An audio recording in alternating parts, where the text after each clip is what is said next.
Do ponto de vista do Procurador-Geral da República, pela primeira vez, Augusto Aras se manifestou sobre o tema, as manifestações que acontecem em algumas estradas pelo Brasil ainda. Vamos ver então o que disse Augusto Aras.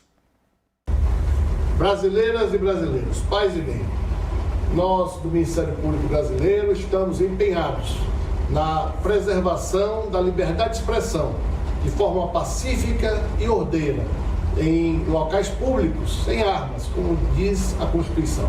E para isso, temos evitado todos os esforços, desde ontem, segunda-feira, no sentido de buscar decisões judiciais em todo o Brasil e também no Tribunal Superior, para que as rodovias sejam liberadas, preservando-se o abastecimento, a ordem econômica e a liberdade de ir e de vir de todos os brasileiros e brasileiras.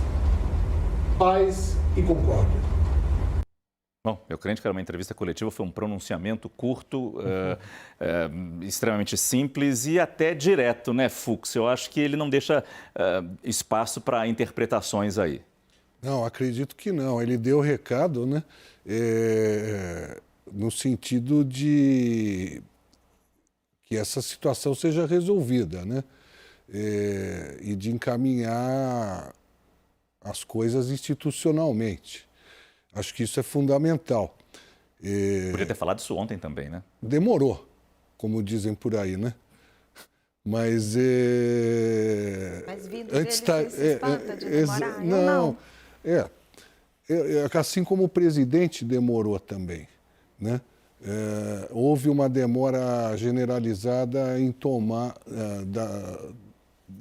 a atitude institucional correta de controle desses atos, desse movimento dos caminhoneiros, né? Isso não tem dúvida.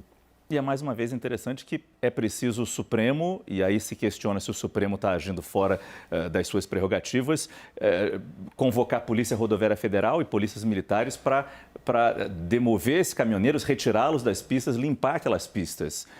E a gente sabe tal é o volume de questionamento que o Supremo enfrenta, justo ou injustamente, em alguns casos até, mas nesse me parece que era fundamental, já que durante 48 horas nós tivemos um presidente preso no Palácio da Alvorada. Não, mas na decisão de ontem do ministro Alexandre de Moraes, o processo jurídico está todo ali. Você tem um pedido da Confederação Nacional dos Transportes, depois você tem uma manifestação do Procurador-Geral Eleitoral e depois a decisão do ministro Alexandre de Moraes, não é isso, Yuri? Me corrija se eu estou errada. A gente pode ter várias críticas ao Supremo Tribunal Federal em diversos processos. Neste caso, não, nenhuma. A gente já falou bastante sobre as manifestações. Desculpa, não, por favor. porque acho que tem um aspecto também importante, e aí vou tomar o teu lugar entre aspas aqui, porque o Caio pode me ajudar nessa. Claro. Que a gente obteve o mesmo documento que dessa mobilização de quase 200 procuradores da República cobrando Augusto Aras a tomar ações contra essas autoridades que eventualmente estariam se omitindo e fazendo menção, inclusive,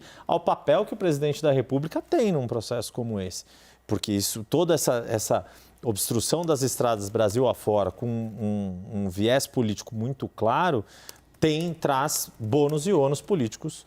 E acho que isso é importante, esse vídeo ter vindo depois desse tipo de documento. E essa fala satisfaz a esses 200 procuradores? Eu posso jogar para o Caio? Pode. Caio, você acha que essa fala satisfaz os 200 procuradores nessa matéria que você e Yuri trouxeram sobre a provocação que eles fizeram a Augusto Aras para se manifestar? De certa maneira, boa tarde a todos. De certa maneira, não deixa de ser uma pressão, um gesto ali das dificuldades internas que o Augusto Aras tem ali na Procuradoria-Geral da República, né, que culmina, né, é um ponto de chegada, né, que começou lá atrás. Na verdade, ao longo de toda a gestão Aras e depois que ele foi reconduzido também, há um grupo de subprocuradores experientes que se organizaram internamente para pressionar, de alguma maneira, a cúpula da Procuradoria-Geral da República a se manifestar em situações-chave como essa a que estamos vivendo. E isso não deixou de ser diferente dessa vez, mas não é a primeira vez, né?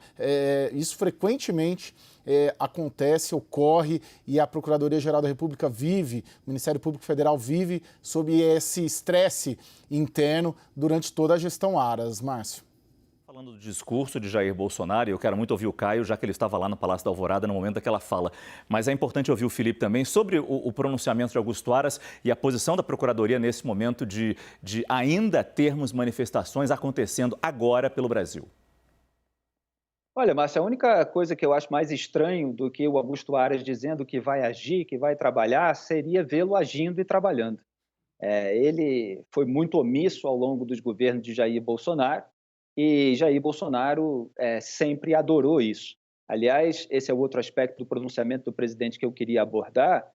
O que ele mais teme é justamente ficar sem o Augusto Aras, perder o foro privilegiado como presidente da República. E ele foi derrotado e vai ficar sem foro privilegiado, sendo alvo de eventuais processos. O inquérito das fake news está aberto, ele pode ser alvo de processos relacionados à pandemia também, ao uso da máquina pública, abuso de poder político, econômico. Há várias iniciativas aí sendo estudadas ou já colocadas, e o Jair Bolsonaro tem muito medo disso.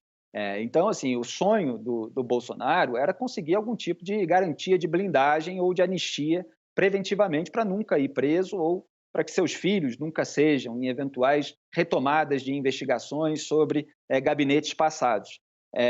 Ele conseguiu, aparentemente, de acordo aí com o que foi apurado e veio à tona pela imprensa no jornalismo de bastidor, um acerto com Valdemar da Costa Neto, o presidente do PL, o partido dele, para garantir casa, salário do fundo partidário.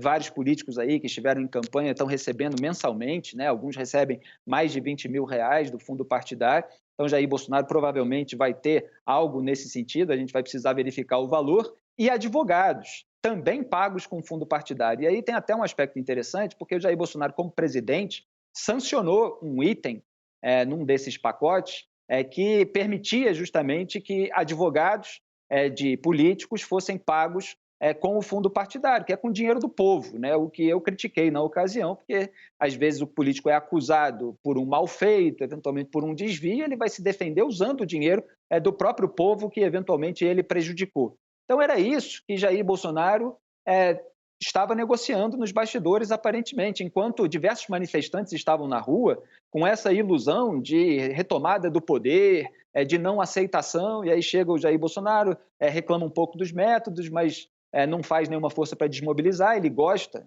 envaidece ele, é bom para o ego dele, e nesse momento de poder murchando, ter alguém ali gritando, mostrando que você ainda tem uma capacidade de mobilização é interessante, mas essas pessoas estavam servindo para que o Jair Bolsonaro tenha ali uma moeda de troca e possa garantir o seu futuro com alguma comodidade.